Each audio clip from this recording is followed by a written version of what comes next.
Hello and welcome to this tutorial. In this video, I would like to give you an introduction to the Paint and Segment tool.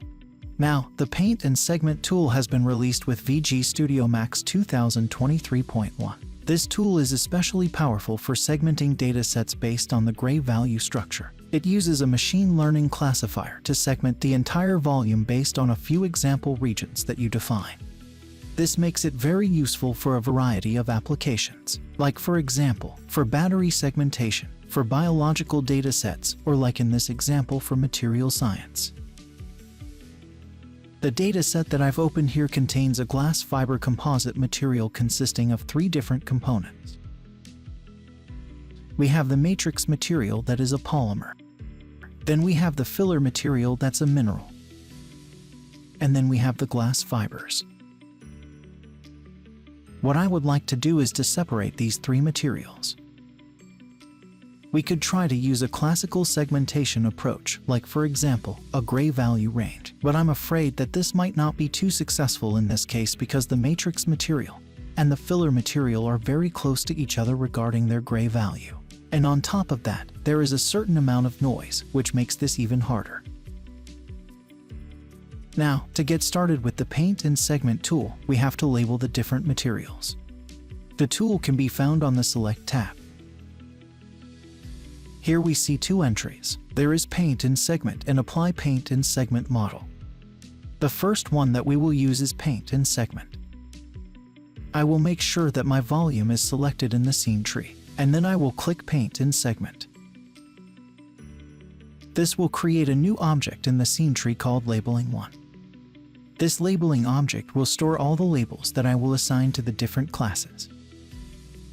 If you look up here in the ribbon, you'll see that a new contextual tab has appeared called Paint and Segment. That's where we find all the necessary controls. Per default, 2 classes exist. Since we have 3 materials, we will need 3 classes, so I'll add another one by clicking this Add button. Now, I would recommend to already name the classes according to what they represent. This will make it much easier for us later when we create regions of interest. So, I can just double-click this class and then let's name it Matrix. The second class will be called Filler. I can also use this Rename button to the right. And then that class will be named Fiber.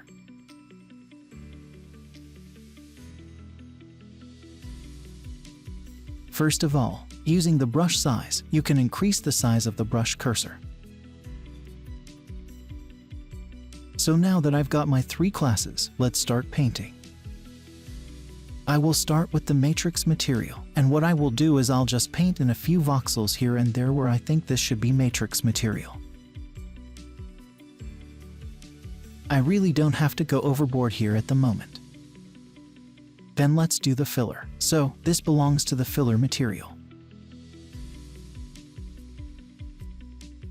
And then for the third class, the fibers, I also paint just a couple of voxels.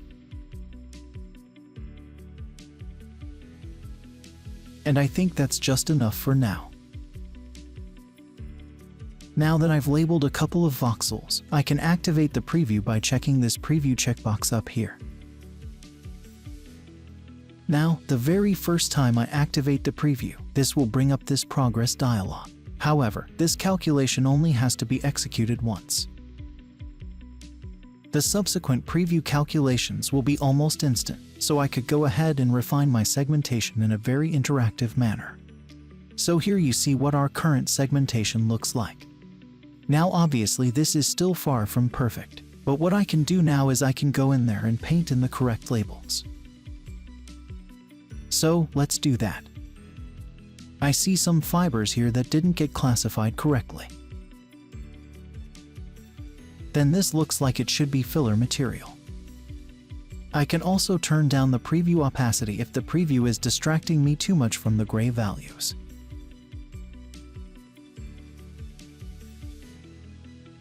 This should probably be fiber. Then some more filler material here. And this way you can basically interactively refine your segmentation by just painting in the correct classes.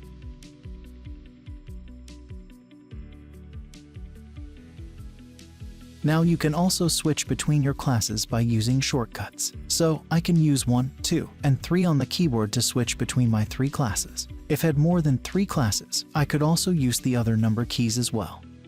Alternatively, I can use the Ctrl plus Tab keys to go through them one by one. So, for my case, I will now try to turn down the quality as far as I can without making the segmentation worse.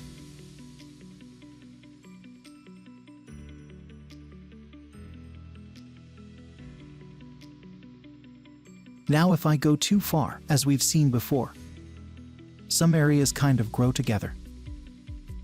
So I think I will leave it at about 50. This looks okay to my eye. Now that I'm happy with my segmentation, let's apply it. For this, I have got 2 options. I can either save a model of my segmentation, or I can apply it right away to the volume that my labeling belongs to, and this will create regions of interest on that volume.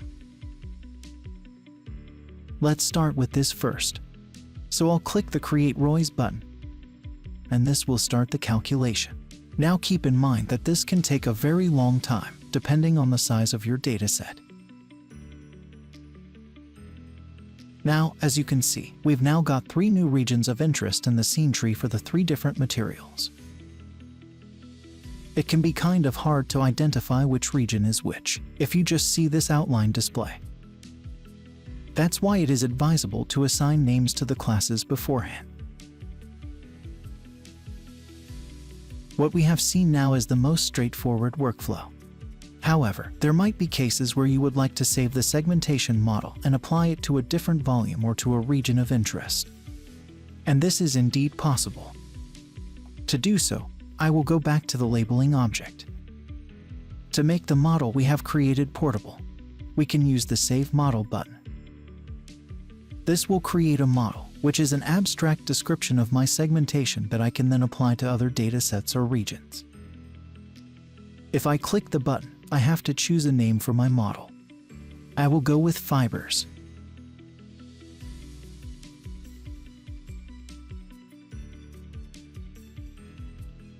Let's take a look at how to apply this model. For this, I will create a new region of interest. So let's get rid of these first and then select the Rectangle Row tool and drag a rectangle.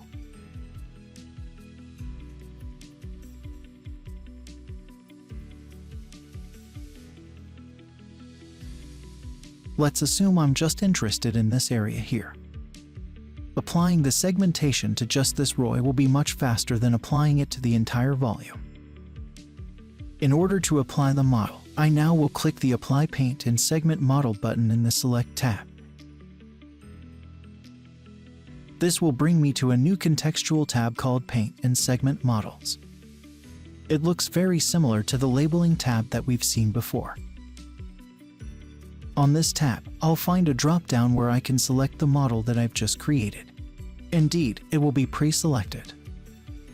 Like with the Labeling tab, I can just turn on the preview by checking this box.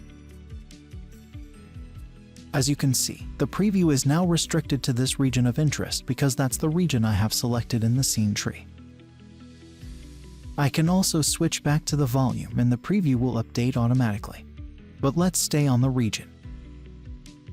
Like before, I can set the quality and the confidence threshold. So, these values are independent of the model. I can still change them after I have created a model.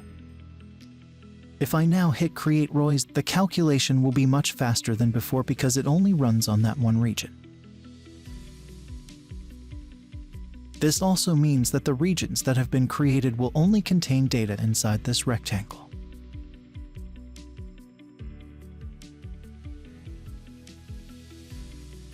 So now I think we've covered the most important aspects of the Paint and Segment tool. There is one last thing that I would like to show to you. You can use this Open Model Directory button up here to open the directory where your models are stored on disk.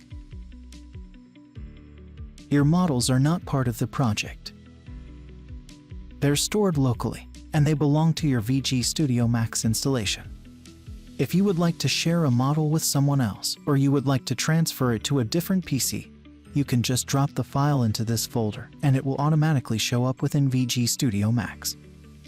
You can also include this folder in your backup to make sure your models are safe. Now that we're technically at the end of this tutorial, I would like to provide a little bonus that many of you probably already know, but it can be very helpful if you don't know about this.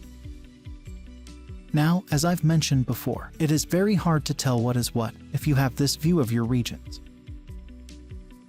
What we can do to get better visualization is to assign render settings and the color to our regions.